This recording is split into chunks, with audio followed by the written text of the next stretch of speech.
നമുക്ക് കണ്ടുപിടിക്കാനായിട്ടുള്ള ഇതെന്ന് പറഞ്ഞു കഴിഞ്ഞാൽ ഡിപ്രഷൻ വരുന്നവർക്ക് വേണ്ടിയിട്ടാണ് ഞാൻ പ്രത്യേകിച്ച് പറയുന്നത്. ഡിപ്രഷൻ ആണോ ഇപ്പോൾ ഞാൻ അത്രയും ഒരു അവസ്ഥയിലേക്ക് എത്തിയിട്ടുണ്ടായിരുന്നില്ല. കാരണം എനിക്ക് തന്നെ മനസ്സിലാക്കാൻ പറ്റുന്നുണ്ടായിരുന്നു എനിക്ക് ഇത് കുറവായതുകൊണ്ട്, അല്ലെങ്കിൽ എനിക്കിപ്പോൾ ചെറിയ ഡിപ്രഷൻ ഫീൽ ചെയ്യുന്നുണ്ട് എന്നൊക്കെ എനിക്കൊന്ന് തിരിച്ചറിയാൻ പറ്റുന്നതുകൊണ്ട് ഞാൻ അതിൻ്റെ അറ്റത്തേക്ക് എത്തിയിട്ടില്ല.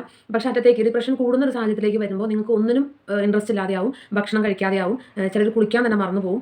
ചിലർ ഇപ്പോൾ സ്കൂളിലൊക്കെ പോകുന്ന കുട്ടികളാണെങ്കിൽ അല്ലെങ്കിൽ കോളേജിൽ പോകുന്നവരാണെങ്കിൽ അവർ പോകില്ല, അവർ ചെയ്യുന്ന റുട്ടീനായിട്ടുള്ള കാര്യങ്ങളൊന്നും അവർ ചെയ്യില്ല. അവരെപ്പോഴും വയ്യ അല്ലെങ്കിൽ ക്ഷീണം എന്ന് പറഞ്ഞ് കിടക്കാൻ വേണ്ടി ശ്രമിക്കും. അതല്ലെങ്കിൽ അവരെപ്പോഴും എവിടെയെങ്കിലും ആളുകളിൽ നിന്ന് വലിഞ്ഞ് ഒതുങ്ങി കൂടിക്കൊണ്ടിരിക്കും. ഇതൊക്കെ ഡിപ്രഷൻ്റെ കുറച്ച് കാര്യങ്ങളാണ് കേട്ടോ. അത് നിങ്ങൾക്ക് ഡിപ്രഷൻ കണ്ടെത്താൻ വേണ്ടി എളുപ്പത്തിന് വേണ്ടി പറഞ്ഞു തരാണ്. അപ്പോൾ അങ്ങനെയൊക്കെ ആരെങ്കിലും ഉണ്ടെങ്കിൽ അവരെ നമ്മൾ ഡോക്ടറെ കൺസൾട്ടേഷൻ നടത്തുക. ഒന്നെങ്കിൽ നിങ്ങളൊരു സൈക്കോളജിസ്റ്റിനെ കാണിക്കുക, അതല്ലെങ്കിൽ നിങ്ങളൊരു നോർമൽ ഡോക്ടറെ കാണിക്കുമ്പോൾ, ഒരു സാധാ ഫിസിഷ്യനെ കാണിക്കുമ്പോൾ അവർക്ക് മനസ്സിലാവും ഈ കുട്ടി കടന്നു പോകുന്നത് ഒരു ഡിപ്രഷൻ്റെ സാഹചര്യത്തിൽ കൂടെയാണ്. അവർക്ക് സൈക്കോളജിക്കലി എന്തെങ്കിലും ട്രീറ്റ്മെൻറ്റ് വേണം, എന്തെങ്കിലും ഹെൽപ്പ് വേണമെങ്കിൽ അവർ ആ രീതിക്ക് നിങ്ങളെ റെഫർ ചെയ്യും. പിന്നെ രണ്ടാമതായിട്ട് ഈ വൈറ്റമിൻ ഡി ഡെഫിഷ്യൻസിയിൽ നമുക്ക് മേജറായിട്ട് തോന്നുന്ന ഒരു പ്രശ്നമാണ് മുടി കൊഴിച്ചിൽ. അപ്പോൾ ഞാൻ കുളിക്കുന്ന സമയത്തുണ്ടല്ലോ എൻ്റെ മുടി ഇങ്ങനെ പിടിച്ച് കഴിഞ്ഞാൽ ഇങ്ങനെ ഊരിപ്പോരും. അപ്പോൾ ഞാൻ വിചാരിച്ചു ഫസ്റ്റ് ഈ കാൽസ്യം എനിക്ക് മസിൽ കൊടുക്കാൻ തുടങ്ങിയപ്പോഴാണ് ഞാൻ എനിക്ക് കാൽസ്യം ഡെഫിഷ്യൻസി ഉണ്ട്, അപ്പോൾ കാൽസ്യം വൈറ്റമിനും ചെക്ക് ചെയ്യാം. കാരണം ഇതുവരെ എൻ്റെ ജീവിതത്തിൽ ഇത്രയും ഒരു അവസ്ഥ ഇങ്ങനെ കുറഞ്ഞു പോകുന്ന സാഹചര്യം ഉണ്ടാവുകയോ അങ്ങനെ ചെക്ക് ചെയ്യുകയോ അല്ലെങ്കിൽ നമ്മളതിനെക്കുറിച്ച് ബോധവാന്മാരാവുകയോ ചെയ്ത ഒരു സാഹചര്യം ഉണ്ടായിട്ടില്ല. അപ്പോൾ മുടി ഇങ്ങനെ ഊരി പോരുകയാണ്. അപ്പോൾ ഞാൻ വിചാരിച്ചു എനിക്ക് എന്തെങ്കിലും ഇപ്പോൾ ഞാൻ ഇപ്പോൾ ഹോസ്പിറ്റലിലൊക്കെ ജോലി ചെയ്യുമ്പോൾ ഞാൻ കണ്ടിട്ടുള്ളത് കീമോയൊക്കെ കഴിയുമ്പോഴാണ് മുടി ഇങ്ങനെ പിടിച്ച് കഴിഞ്ഞാൽ ഓരോ തൊട്ടായിട്ട് ഊരി പോരുക. അതേപോലെ എൻ്റെ മുടി ഊരി പോവാണ്. അപ്പോൾ ഞാൻ വിചാരിച്ചു എനിക്ക് എന്താ പ്രശ്നം, എനിക്ക് മനസ്സിലാവണില്ല ഫസ്റ്റ്. അപ്പോൾ അത് മുടി കൊഴിച്ചിൽ, ഭയങ്കരമായ മുടി കൊഴിച്ചിൽ വൈറ്റമിൻ ഡി ഡെഫിഷ്യൻസി ഉണ്ടെങ്കിൽ ഉണ്ടാകും. മൂന്നാമത്തെ കാര്യം എന്ന് പറഞ്ഞു കഴിഞ്ഞാൽ എൻ്റെ ഹാർട്ട് ഇടിക്കുന്ന സൗണ്ട്, അതായത് പാൽപിറ്റേഷൻ എന്ന് പറയും, ഹാർട്ട് ഇടിക്കുന്ന സൗണ്ട് എനിക്ക് കേൾക്കാം. ടക്ക് ടക്കെന്ന് ഹാർട്ട് ഇടിക്കുന്നത് എനിക്ക് തന്നെ കേൾക്കാൻ പറ്റും, എൻ്റെ ഹാർട്ട് ഇടിക്കുന്നത്. അപ്പോൾ ഞാനിങ്ങനെ തന്നെ ഇരിക്കുമ്പോൾ ഞാനിങ്ങനെ ചിന്തിക്കും, എൻ്റെ ഹാർട്ടൊക്കെ ഇടിക്കുന്നത് എനിക്ക് അറിയാൻ പറ്റുന്നുണ്ട്, ഇതെന്താ എൻ്റെ പ്രശ്നം, എനിക്ക് അറ്റാക്ക് വരാൻ പോകണം. അപ്പോൾ ഞാനിങ്ങനെ ഓരോന്ന് നോക്കുകയാണ്. കാരണം നമ്മൾ ലോക്ക്ഡൗണിൽ വെറുതെ ഇരിക്കുകയാണ്. ന്യൂസ് പേപ്പറിൽ എല്ലാവർക്കും കോവിഡ് വന്നു എന്ന് കാണുന്നു. ന്യൂസ് വയ്ക്കുമ്പോൾ ഇത്ര പേർക്ക് കോവിഡ് വന്നു, ഇത്ര പേർ ഹോസ്പിറ്റലായി, ഇന്ന് ഇത്ര റിപ്പോർട്ട് ചെയ്തു. ഇതൊക്കെയാണ് നമ്മൾ ഫുൾ ടൈം ഇതാണ് കണ്ടുകൊണ്ടിരിക്കുന്നത്. വേറെ പ്രത്യേകിച്ച് നല്ല ന്യൂസുകളൊന്നും നമുക്ക് കാണാനില്ല. അപ്പോൾ നമുക്ക് ന്യൂസ് ഫുൾ ടൈം നമ്മൾ കണ്ടുകൊണ്ടിരിക്കുന്നുണ്ട്, ന്യൂസ് പേപ്പർ നമ്മൾ വായിച്ചുകൊണ്ടിരിക്കുന്നുണ്ട്. ഇതിലൊക്കെ നമുക്ക് കോവിഡ് വന്നു എന്നുള്ള കാര്യം മാത്രമാണ് നമ്മൾ കേട്ടുകൊണ്ടിരിക്കുന്നത്. നല്ല കാര്യങ്ങളൊന്നും പ്രത്യേകിച്ച് കേൾക്കാനില്ല. അതിൻ്റെ ഇടയിൽ കൂടെ ഞാൻ കേൾക്കുന്നു എൻ്റെ ഹാർട്ടിൻ്റെ സൗണ്ട്. അപ്പോൾ ഞാൻ വിചാരിച്ചു എനിക്കെന്തോ മാരകമായ പ്രശ്നമുണ്ട്. അത് കഴിഞ്ഞ് അവിടെ നിന്ന് കൂടെ 2 ദിവസം കഴിഞ്ഞപ്പോഴാണ് എനിക്ക് മസിൽ ക്രാമ്പ് വന്നത്. മസിൽ ഉളുക്കാൻ തുടങ്ങിയപ്പോൾ എനിക്ക് കാൽസ്യം ഡെഫിഷ്യൻസി ഉണ്ട്. അപ്പോൾ ഞാൻ ചെക്ക് ചെയ്യുമ്പോൾ വൈറ്റമിൻ ഡി കൂടി ചെക്ക് ചെയ്യാം. അതിന് മുമ്പ് ഒരിക്കൽ പോലും ഞാൻ കാൽസ്യം വൈറ്റമിൻ ഡിയോ എൻ്റെ ശരീരത്തിൽ ചെക്ക് ചെയ്തിട്ടില്ല. അപ്പോൾ ഞാൻ അന്ന് 2 കൂടി ചെക്ക് ചെയ്യാം എന്ന് വിചാരിച്ചാണ് ചെക്ക് ചെയ്യാൻ വേണ്ടി ഞാൻ തന്നെ സ്വന്തമായിട്ട് പോയിട്ട് ചെക്ക് ചെയ്യുകയാണ് ചെയ്തത്. അപ്പോൾ ഇത് കുറവാണ്. പിന്നെ ഞാൻ ഡോക്ടറെ കൺസൾട്ട് ചെയ്തു, മരുന്ന് കഴിച്ചു. അപ്പോൾ അങ്ങനെയാണ് പോയിക്കൊണ്ടിരുന്നത്. അപ്പോൾ നിങ്ങൾ കാൽസ്യം ഡെഫിഷ്യൻസി ഉണ്ടെങ്കിൽ ഫസ്റ്റ് തന്നെ നിങ്ങൾക്ക് ചിലപ്പോൾ മുടി കൊഴിച്ചിൽ ഫീൽ ചെയ്യാം, ഡിപ്രഷൻ ഫീൽ ചെയ്യാം. രണ്ടാമതായിട്ട് നിങ്ങൾക്ക് മസിൽ ക്രാമ്പ് ഫീൽ ചെയ്യാം, മസിൽ ഉരുണ്ട് കയറുന്ന പ്രശ്നങ്ങൾ ഫീൽ ചെയ്യാൻ തുടങ്ങും. അപ്പോൾ ഇതൊക്കെ വൈറ്റമിൻ ഡിയും കാൽസ്യവും ഭയങ്കരമായിട്ട് റിലേറ്റഡ് ആയിട്ടുള്ള കാര്യങ്ങളാണ്. അതായത് വൈറ്റമിൻ ഡി ഇല്ലെങ്കിൽ കാൽസ്യം അബ്സോർപ്ഷൻ നടക്കില്ല. കാൽസ്യം ഇല്ലെങ്കിൽ മസിലിൻ്റെ പ്രവർത്തനങ്ങൾ, മനുഷ്യ ശരീരത്തിലുള്ള മസിലിൻ്റെ പ്രവർത്തനങ്ങൾ നടക്കില്ല. പിന്നെ കാൽസ്യം ഇല്ലെങ്കിൽ നമ്മുടെ ബോണിൻ്റെ ഡെൻസിറ്റി കുറയും. ബോണൊക്കെ ഓസ്റ്റിയോപോറോസിസും എല്ലൊക്കെ പൊടിഞ്ഞു പോകാൻ തുടങ്ങും. നമുക്ക് ഈ പറഞ്ഞ തേയ്മാനം തുടങ്ങിയ അസുഖങ്ങളൊക്കെ വരാൻ തുടങ്ങും. പിന്നെ തേയ്മാനം വരാൻ തുടങ്ങുമ്പോൾ ഇപ്പോൾ നമ്മുടെ നടുവിൻ്റെ അവിടെയുള്ള മസിൽ, അതായത് നമ്മുടെ L1 L2 L3 ഒക്കെ തേയാൻ തുടങ്ങി കഴിഞ്ഞാൽ എന്താവും, അവിടുത്തെ തേയ്മാനം നമുക്ക് അവിടുത്തെ നെർവ് ഡാമേജ് ആവും. നമുക്ക് സയാറ്റിക്ക തുടങ്ങിയിട്ടുള്ള അല്ലെങ്കിൽ nerve compression, disc bulge, disc prolapse, അങ്ങനെ കുറേ പ്രശ്നങ്ങളിലേക്ക് പോകും. ഇപ്പോൾ കഴുത്തിൻ്റെ അവിടെയുള്ള മസിലുകൾ നമുക്ക് കഴുത്തിൻ്റെ അവിടെയുള്ള ബോണാണ് എല്ലാം തേയുന്നതെങ്കിൽ നമുക്ക് അവിടെയുള്ള നെർവുകൾ ഡാമേജ് ആയിട്ട് നമുക്ക് കയ്യിലേക്കുള്ള വേദന അങ്ങനെയുള്ള കാര്യങ്ങളൊക്കെ വരാൻ തുടങ്ങും. അപ്പോൾ ഇതൊക്കെ എവിടെ നിന്ന് തുടങ്ങുന്നത്? ഈ വൈറ്റമിൻ ഡിയിൽ നിന്നും കാൽസ്യത്തിൽ നിന്നുമാണ് തുടങ്ങുന്നത്. അപ്പോൾ നമ്മൾ അതിൻ്റെ അടിയിലുള്ള പ്രശ്നം എന്തായിരിക്കും? വൈറ്റമിൻ ഡിയും കാൽസ്യം ആയിരിക്കും. അതാണ് ഇപ്പോൾ ഭൂരിഭാഗം പേരിലും കണ്ടുവരുന്നത്. ഇപ്പോൾ എനിക്ക് പീഡിയാട്രിക് പേഷ്യൻ്റ് വരുമ്പോൾ കുട്ടികൾ, അതായത് തീരെ കുഞ്ഞു കുട്ടികൾ മാത്രമല്ല, കുറച്ച് ഒരു അഡോളസൻസിലേക്ക് വന്നിട്ടുള്ള കുട്ടികൾ പോലും വരുമ്പോൾ അവർക്ക് പലർക്കും ഞാൻ പ്രശ്നമായിട്ട് കണ്ടിട്ടുള്ളത് കാൽസ്യം ഡെഫിഷ്യൻസി ഉള്ള പോലെ തോന്നിയിട്ടുണ്ട്. എന്താണ് കാരണം എന്ന് വെച്ച് കഴിഞ്ഞാൽ വൈറ്റമിൻ ഡി കിട്ടുന്നില്ല. കാൽസ്യം ഇന്നത്തെ കുട്ടികൾക്ക് ഭയങ്കര കുറവാണ്. എന്താ കാരണം എന്ന് വെച്ച് കഴിഞ്ഞാൽ അവരുടെ എല്ലൊക്കെ ഭയങ്കര നേർത്തതായിരിക്കും. പിന്നെ പെട്ടെന്ന് ഒടിയുക, പിന്നെ കാലിൻ്റെ ഒക്കെ എല്ല് വളഞ്ഞിരിക്കുക. അപ്പോൾ നമുക്ക് ചെക്ക് ചെയ്ത് കഴിഞ്ഞാൽ അവർക്കൊക്കെ കാൽസ്യം കുറവായിരിക്കും. പിന്നെ നമുക്ക് കാൽസ്യം കുറവായ കുട്ടികൾക്ക് മസിൽ പിടുത്തം, രാത്രി കിടക്കുമ്പോൾ കാല് കടച്ചിൽ, എന്നിട്ട് പാരൻസ് എഴുന്നേറ്റിരുന്ന് കാല് തിരിഞ്ഞ് കൊടുത്തിട്ടൊക്കെയാണ് അവർ കിടന്നുറങ്ങുന്നത്. ഇതിൻ്റെയൊക്കെ കാരണം എന്തുകൊണ്ടാണ്? കുട്ടികൾക്ക് കാൽസ്യം കുറവായതുകൊണ്ട്. എന്തുകൊണ്ടാണ് കാൽസ്യം കുറയുന്നത്? ഔട്ട്ഡോർ ആക്ടിവിറ്റി കുറവായതുകൊണ്ട്, സൂര്യപ്രകാശം കുറവായതുകൊണ്ടാണ്. അപ്പോൾ നമ്മൾ ഈ പറഞ്ഞു വരുന്നത് മെയിനായിട്ടും നമ്മുടെ തലമുറ, പ്രത്യേകിച്ച് കോവിഡിന് ശേഷമുള്ള നമ്മുടെ തലമുറ വെയിൽ കൊള്ളൽ ഭയങ്കര കുറവാണ്. നമുക്ക് പുറത്തിറങ്ങിയിട്ടുള്ള ആക്ടിവിറ്റീസ് കുറവാണ്. അപ്പോൾ നമ്മൾ ചെയ്യേണ്ടത് എന്താണ്? ഒന്നുകിൽ നിങ്ങളുടെ വൈറ്റമിൻ ഡിയും കാൽസ്യത്തിൻ്റെ ലെവൽ പരിശോധിച്ച് നോക്കുക. എന്നിട്ട് അതിന് ട്രീറ്റ്മെൻറ്റ് റെമഡി സപ്ലിമെൻറ്റ്സ് കഴിക്കുക. ഇനി ഫുഡിൽ അതുപോലെ കാൽസ്യവും അടങ്ങിയിട്ടുള്ള റിച്ച് ആയിട്ടുള്ള ഫുഡ് കഴിക്കുക. ഇപ്പോൾ നമുക്ക് യൂട്യൂബിലും അല്ലെങ്കിൽ ഗൂഗിളിലൊക്കെ സെർച്ച് ചെയ്ത് കഴിഞ്ഞാൽ ഏത് ഫുഡിലാണ് കാൽസ്യം റിച്ച് ആയിട്ടുള്ളത്, ഏത് ഫുഡ് കഴിച്ചാലാണ് വൈറ്റമിൻ ഡി ധാരാളമായിട്ട് കിട്ടുക എന്നൊക്കെ നമുക്ക് മനസ്സിലാക്കാൻ പറ്റും. അപ്പോൾ അതനുസരിച്ചിട്ട് നമ്മുടെ ഫുഡ് ചാർട്ടൊക്കെ ഉണ്ടാക്കുക. പ്രത്യേകിച്ച് കുട്ടികൾക്ക് നമ്മൾ ഭക്ഷണം കൊടുക്കുമ്പോൾ ഇന്നത്തെ കുട്ടികൾക്ക് സാൻഡ്വിച്ചും അല്ലെങ്കിൽ ബർഗറും പിസയും അൽഫാമും ഒക്കെ മാത്രം കഴിക്കാനാണ് താല്പര്യം.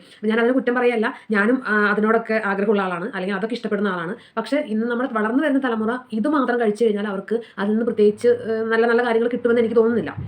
കാരണം ഇപ്പോൾ നമ്മൾ ഈ ബർഗറോ അല്ലെങ്കിൽ പിസ്സയോ അതല്ലെങ്കിൽ സാൻഡ്വിച്ചോ ഒക്കെ ഉണ്ടാക്കുന്നതൊക്കെ ബ്രെഡിൻ്റെ ഐറ്റംസ് ആണ്, ബ്രെഡിൻ്റെ വെറൈറ്റീസ് ആണ്. അപ്പോൾ നമുക്ക് അതിൽ നിന്ന് വേണ്ടത്ര കാൽസ്യം റിച്ച് ആയിട്ടുള്ള അല്ലെങ്കിൽ വൈറ്റമിൻ ഡി റിച്ച് ആയിട്ടുള്ള അല്ലെങ്കിൽ മിനറൽസ് ഉള്ള ഫുഡ് കിട്ടുന്നുണ്ടെന്ന് എനിക്ക് തോന്നുന്നില്ല. അപ്പോൾ കുട്ടികൾക്ക് അത് കഴിക്കാൻ മാത്രമാണ് ഇഷ്ടം. അല്ലെങ്കിൽ നൂഡിൽസ് വേഗം ഉണ്ടാക്കാൻ പറ്റും, അപ്പോൾ അത് വേഗം ഉണ്ടാക്കി കുട്ടികൾക്ക് കൊടുക്കുന്നു, കുട്ടികൾക്ക് അതിനോട് താല്പര്യം.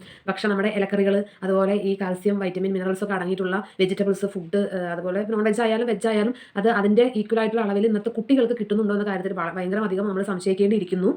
അപ്പോൾ അങ്ങനെ ഫുഡിൽ കൂടി അവർക്ക് കിട്ടുന്നില്ല എങ്കിൽ അവർക്ക് നമ്മൾ സപ്ലിമെൻറ്റ്സ്, ഇപ്പോൾ നമുക്ക് മീനെണ്ണ ഗുളിക, കോഡ് ലിവർ ഓയിൽ ടാബ്ലറ്റ് നമുക്ക് വൈറ്റമിൻ ഡി റിച്ച് ആണ്. നമുക്കത് നമ്മുടെ എന്താ പറയുക സൂപ്പർ മാർക്കറ്റുകളിലും അതുപോലെ നമ്മുടെ മെഡിക്കൽ സ്റ്റോറുകളിലൊക്കെ അവൈലബിൾ ആണ്. അപ്പോൾ അതൊക്കെ ഒരു ഡോക്ടറെ കൺസൾട്ട് ചെയ്തിട്ട് കുട്ടികൾക്ക് എത്ര അളവിൽ കൊടുക്കണം എന്നുള്ള ഇത് മനസ്സിലാക്കിയിട്ട് കുട്ടികൾക്കൊക്കെ അത് കൊടുക്കുന്നത് വളരെ നല്ലതായിരിക്കും. കാരണം ഇൻഡോർ ആക്ടിവിറ്റീസ് മാത്രമാണ് ഇപ്പോൾ കുട്ടികൾക്കുള്ളത്. അതുകൊണ്ട് അത് നിങ്ങൾ പാരൻസ് അതിനെക്കുറിച്ച് ശ്രദ്ധിച്ച് കഴിഞ്ഞാൽ ഇപ്പോൾ നമ്മുടെ ഈ മുട്ട് തേയ്മാനം കാര്യങ്ങളൊക്കെ ഇപ്പോഴാണ് നമ്മൾ ഇത്രയും കേൾക്കാൻ തുടങ്ങിയത്. ഇപ്പോൾ ഒരു 50-60 വയസ്സാകുമ്പോൾ മുട്ടുവേദന എന്ന് പറയുന്നത് ഇന്ന് വളർന്നു വരുന്ന കുട്ടികൾ വരുമ്പോൾ ഒരു 30-40 ആകുമ്പോഴത്തേക്ക് ഒരു മുട്ടുവേദന അല്ലെങ്കിൽ മുട്ട് തേയ്മാനം, മുട്ട് മാറ്റി വെക്കണം എന്നുള്ള സ്ഥിതിയിലേക്ക് വരാൻ തുടങ്ങും. കാരണം അവർക്ക് കാൽസ്യം ചെറുപ്പത്തിൽ ഒട്ടും കാൽസ്യം, അതായത് ശരീരത്തിൻ്റെ നമ്മളൊരു കെട്ടിടം പണിയാണെങ്കിൽ അതിൻ്റെ ബേസ്മെൻറ്റ് എന്ന് പറയുന്ന സംഭവം അല്ലെങ്കിൽ നമ്മുടെ എന്താ പറയുക ബോൺ സ്ട്രക്ചർ ആദ്യം രൂപപ്പെടുത്തിയപ്പോൾ അത് ബലത്തിലല്ല രൂപപ്പെട്ട് വന്നിരിക്കുന്നത്. അപ്പോൾ നമ്മുടെ ശരീരത്തിൽ കാൽസ്യം കുറയാൻ തുടങ്ങുമ്പോൾ നമ്മുടെ ശരീരം ബോണിൽ നിന്ന് കാൽസ്യം വലിച്ചെടുക്കാൻ തുടങ്ങും. അതായത് മസിലിൻ്റെ പ്രവർത്തനങ്ങൾക്ക് വേണ്ടി ബോണിൽ നിന്ന് കാൽസ്യം ഊറ്റാൻ തുടങ്ങും. അങ്ങനെ വരുമ്പോൾ ബോൺ പെട്ടെന്ന് ദ്രവിക്കാൻ തുടങ്ങും. അപ്പോൾ അങ്ങനെയുള്ള സാഹചര്യങ്ങളൊക്കെ ഉണ്ടാകാതിരിക്കണമെങ്കിൽ എപ്പോഴും നമ്മൾ കാൽസ്യം റിച്ച് ആയിട്ട് ഇരിക്കാനായിട്ട് ശ്രദ്ധിക്കണം. രണ്ടാമത്തെ കാര്യം എന്ന് വെച്ച് കഴിഞ്ഞാൽ നമ്മുടെ ലേഡീസ് നമുക്ക് മെനോപോസ് എന്നൊരു സാഹചര്യത്തിലേക്ക് ആ ഒരു അവസ്ഥയിലേക്ക് വന്നു കഴിയുമ്പോൾ, അതായത് നോർമലി റെഗുലർലി നമുക്ക് വന്നുകൊണ്ടിരിക്കുന്ന പീരീഡ്സ് നിൽക്കുന്ന അവസ്ഥയ്ക്കാണ് മെനോപോസ് എന്ന് പറയുക. ലേഡീസിൻ്റെ ലൈഫിൽ മെനോപോസ് ആയി കഴിയുമ്പോൾ അവരുടെ ശരീരത്തിൽ പല ഹോർമോണിൻ്റെ വ്യതിയാനങ്ങൾ കൊണ്ട് അവർക്ക് കാൽസ്യം അവരുടെ ശരീരത്തിൽ കുറവായിരിക്കും. അപ്പോൾ അവർ കാൽസ്യം സപ്ലിമെൻറ്റ് എടുക്കാനും കൂടി ശ്രദ്ധിക്കേണ്ടതാണ്. വൈറ്റമിൻ ഡി മാത്രമല്ല, അവർ കാൽസ്യം സപ്ലിമെൻറ്റും, അത് അവർ മാത്രമല്ല ഞാൻ പറയുന്നത്, അവർ സ്പെഷ്യലായിട്ട് ഡോക്ടറെ കൺസൾട്ട് ചെയ്ത് കാൽസ്യം സപ്ലിമെൻറ്റ് കൂടി എടുക്കേണ്ട ഒരു സാഹചര്യം ഉണ്ട്. അപ്പോൾ അത് മനസ്സിലാക്കിയിരിക്കണം. മെനോപോസ് ആയിട്ടുള്ള ലേഡീസിന് കാൽസ്യം വൈറ്റമിൻ ഡിയും ഭയങ്കര അത്യാവശ്യമായിട്ടുള്ള കാര്യമാണ്.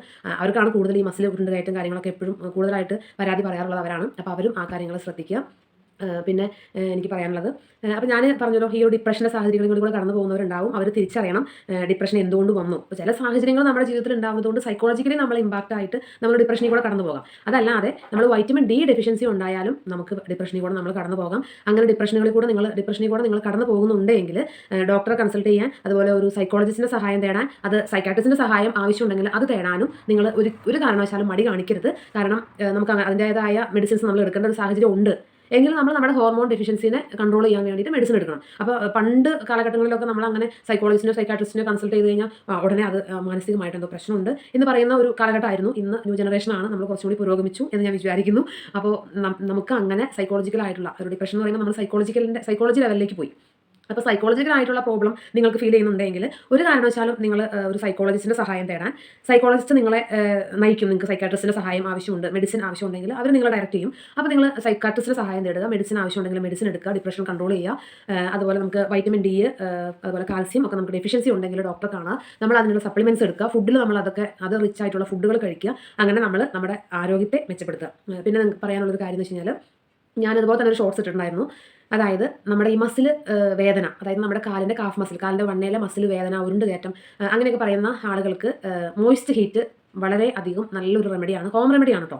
ഞാൻ പറയുന്നത് ഒരു മെഡിക്കൽ രീതിയിലുള്ളതിനേക്കാൾ ഉപരി ഒരു ഹോം റെമഡിയാണ്. പണ്ട് കാലഘട്ടങ്ങളിൽ നമ്മുടെ വീടുകളിൽ നമുക്ക് എന്ത് വേദന വന്നു കഴിഞ്ഞാലും നമ്മുടെ പൂർവികരായിട്ടുള്ള അല്ലെങ്കിൽ വയസ്സ് ചെയ്യാനുള്ള ആളുകൾ പറയുക ചൂട് പിടിക്കുക അല്ലെങ്കിൽ ആവി പിടിക്കുക, തുണി തിളച്ച വെള്ളത്തിൽ മുക്കി പിഴിഞ്ഞിട്ട് അവിടെ പിടിക്കുക. അങ്ങനെയാണ് അവർ നമുക്കൊരു ട്രീറ്റ്മെൻറ്റ് തന്നുകൊണ്ടിരുന്നത്. ഇന്ന് നമുക്ക് അതിനൊന്നും സമയമില്ല, നമുക്ക് തുണി മുക്കി പിഴിഞ്ഞ് പിടിക്കാനൊന്നും ആർക്ക് സമയമില്ല. നമ്മൾ ഒന്നുകിൽ പെയിൻ സ്പ്രേകൾ അടിക്കും, അതല്ലെങ്കിൽ ബാം തേക്കും, അതും അല്ലെങ്കിൽ പെയിൻ കില്ലർ കഴിക്കും. ഇതാണ് ഇപ്പോഴത്തെ തലമുറ ചെയ്തുകൊണ്ടിരിക്കുന്നത്. അതല്ല അതിനുള്ള റെമഡി. അതിനുള്ള ഏറ്റവും നല്ല റെമഡി എന്ന് പറയുന്നത് ഞാനൊരു ഷോർട്സിൽ ഇട്ടിട്ടുണ്ടായിരുന്നു. നമ്മുടെ വീട്ടിൽ ഹോട്ട് ബാഗ് ഉണ്ടെങ്കിൽ ആ ഹോട്ട് ബാഗിൽ ചൂടുവെള്ളം, തിളച്ച വെള്ളം നിറച്ചതിന് ശേഷം ഒരു നനഞ്ഞ തുണി, അതായത് ഒരു തോർത്തുമുണ്ടോ അല്ലെങ്കിൽ ഒരു കോട്ടൺ തുണി നനച്ച് പിഴിഞ്ഞ് ഈ ഹോട്ട് ബാഗിനെ ചുറ്റുക. എന്നിട്ട് ആ ഹോട്ട് ബാഗ് നമുക്ക് ഈ വേദനയുള്ള സ്ഥലത്ത് അപ്ലൈ ചെയ്യുക. അത് ലോങ് ടൈം ആയിട്ട് കുറേ നേരം നമുക്ക് ആ ഒരു മോയിസ്റ്റ് ഹീറ്റ് നമുക്ക് കിട്ടും. മോയിസ്റ്റ് ഹീറ്റ് കിട്ടിക്കഴിഞ്ഞാൽ മസിൽ പെട്ടെന്ന് റിലാക്സ് ആവും. അപ്പോൾ നമുക്ക് ഈ മസിൽ ഉളുക്കുക, മസിൽ കയറുക, മസിൽ വേദന എടുക്കുക എന്നുള്ള കാര്യങ്ങൾക്കൊക്കെ ഈ മോയിസ്റ്റ് ഹീറ്റ് വളരെ നല്ലൊരു റെമഡിയാണ്. അപ്പോൾ അത് നമ്മുടെ കാലിൻ്റെ വണ്ണയാണ് കൂടുതൽ ആളുകളും പറയാറുള്ളത്. കാലിൻ്റെ വണ്ണയിൽ മസിൽ കയറുക, മസിൽ പിടിക്കുക, മസിൽ കൊണ്ട് കയറുക, അങ്ങനെയുള്ള കാര്യങ്ങൾക്കൊക്കെ ഈ മോയിസ്റ്റ് ഹീറ്റ് നല്ലൊരു റെമഡിയാണ്. അതായത് നമുക്ക് പുറത്തുനിന്ന് ചെയ്യാൻ പറ്റിയ ഒരു റെമഡിയാണ്.